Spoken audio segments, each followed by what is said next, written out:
This is Chuks. Chuks is 47 years old, a husband, a father of two. Before he ever thought about leaving Nigeria, Chuks was doing well. He worked as a software engineer in a fintech startup in Lagos. The pay was solid. He had a car. His children went to private school. He lived on the island.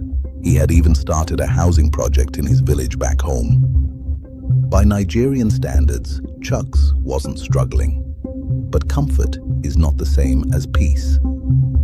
3 years ago, Chuks caught the Japa itch, not because he wanted luxury, but because he was tired of insecurity, tired of the constant news cycle, kidnappings, Boko Haram, Fulani herdsmen attacks, police brutality.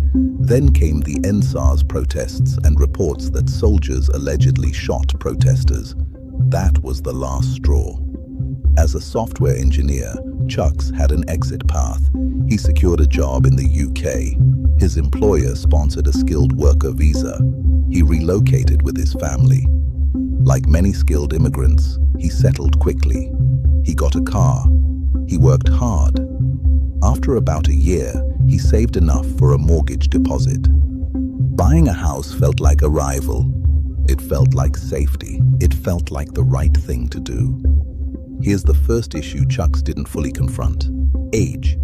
Chuks is 47. In the UK, most mortgages run for 25 to 30 years. Let's be conservative and assume house price, £400,000. Deposit, £80,000, 20%. Mortgage, £320,000.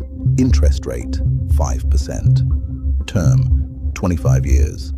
That gives Chuks a monthly payment of roughly £1,870. Now do the math.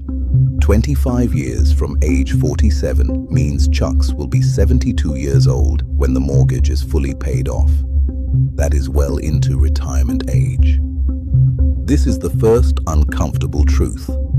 Chuks didn't buy a home, he bought a retirement liability. Let's extend that thought. If Chuks retires at 65, he still has 7 years of mortgage payments left. That's roughly £157,000 still to be paid after retirement, unless he delays retirement. He downsizes. He uses pension funds to clear the debt, all of which come with trade-offs. For many immigrants, the mortgage doesn't end with working life.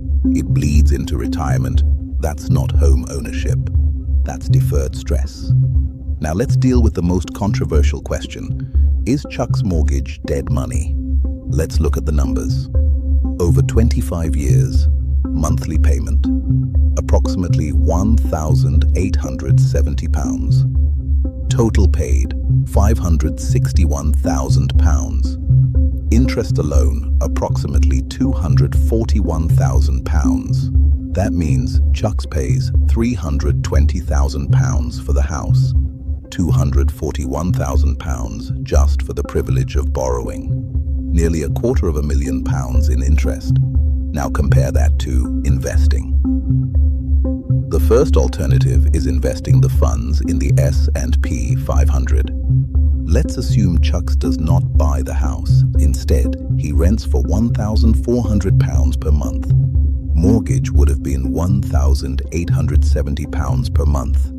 Difference, £470 per month. If Chuks invests £470 per month into a broad S&P 500 index fund, assuming a 7% annual return, historical average adjusted for inflation.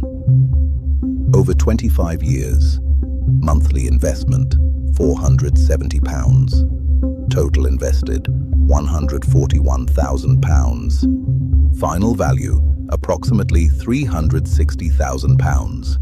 And that's just the difference, not including the £80,000 deposit, maintenance costs, council tax differences, repairs.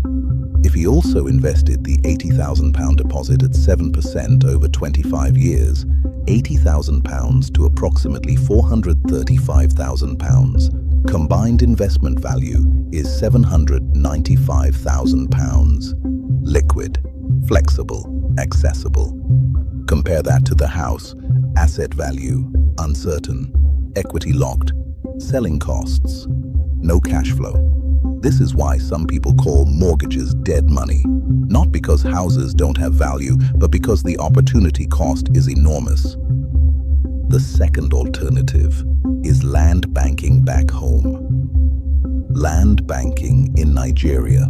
Let's assume Chuks takes £80,000 deposit, plus £470 per month savings, and invests in land gradually over 10 to 15 years.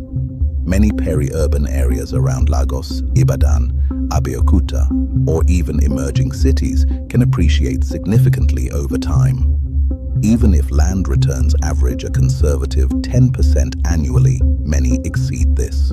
£80,000 land investment over 20 years to £540,000 plus rental or resale flexibility. No UK council tax. No UK inheritance complications. Is land risk-free? No. But neither is tying yourself to a 25-year debt in a foreign country. The point is not Nigeria is better. The point is optional capital allocation. The mortgage removes options. Now, one problem most Africans in diaspora overlook is the lack of flexibility that comes with owning a property. Chuks also realized something else. The house locked him in. He couldn't easily move to a higher-paying city, take contract roles, follow opportunities abroad, reduce work hours when his wife needed support. The mortgage demanded consistency, but immigration life is not consistent. It is adaptive, and fixed debt is hostile to adaptation. Another issue Africans in diaspora overlook is the cost of inheritance. Many immigrants justify home ownership with this sentence: "At least I'll leave something for my kids." But let's look at reality. In the UK, inheritance tax threshold, £325,000. Anything above that can be taxed at 40%. If Chuks' house appreciates to £600,000, taxable estate portion, £275,000. Potential tax, £110,000.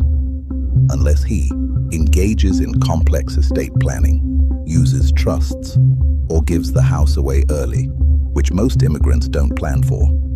So the house meant to help his children may come with a tax bill, or force a sale, or create legal complexity. Assets without liquidity create problems for heirs. Now let's factor in tuition and education costs. If Chuks' child attends university as an international student, £25,000 to £40,000 per year for 3 to 4 years. That's £75,000 to £160,000. The house doesn't help here. It doesn't produce cash. Chuks may remortgage, take equity loans, or work longer, which brings us back to the trap. So why do immigrants still rush into mortgages? Because ownership feels like certainty. Because renting feels temporary. Because culturally, owning a house equals success. But financial security is not emotional comfort, it is resilience. For immigrants like Chuks, the better question is not, can I buy a house? It is, what does this house prevent me from doing? Does it delay retirement? Does it limit mobility? Does it crowd out investment? Does it increase stress at the exact moment life needs flexibility? For many immigrants in their 40s and 50s, the answer is yes. Chuks didn't make a foolish decision. He made a culturally logical one. But logic imported from one system doesn't always work in another. Owning a house didn't make Chuks safer, it made him heavier. For immigrants, the most valuable asset is not property, it is optionality. And anything that reduces your options deserves scrutiny, no matter how respectable it looks.